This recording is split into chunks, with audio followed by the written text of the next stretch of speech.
દિવાળીના તહેવારને હવે ગણતરીના જ દિવસો બાકી રહ્યા છે। દિવાળીના તહેવારમાં લોકો ઘર આંગણે રંગોળી કરતા હોય છે, તો જામનગર રંગોળીના કલરનું હબ ગણાય છે।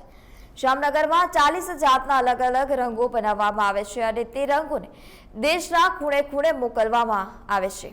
જામનગરમાં પાછલા 130 વર્ષોથી ટનબદ્ધ માત્રામાં રંગોળીના સ્પેશિયલ ચીરોટી બનાવવામાં આવે છે, પરંતુ આ વખતે 50% જ માલનું વેચાણ થયું છે અને રંગોળીના ભાવ પણ 10%નો વધારો જોવા મળ્યો હતો।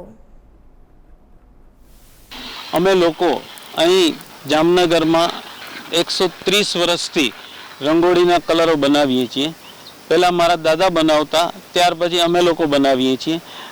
આ રંગોળીના કલર પહેલાં જે પાલિશ કલર તરીકે વખણાતા એ કલર બનાવતા, હવે અમે લોકો એની અંદર થોડું વિવિધતા લાવ્યા અને હવે અત્યારે ચીરોડી કલર બનાવીએ છીએ। આ ચીરોડી કલર અત્યારે અમે કુલ 40 શેડમાં બનાવેલા છે।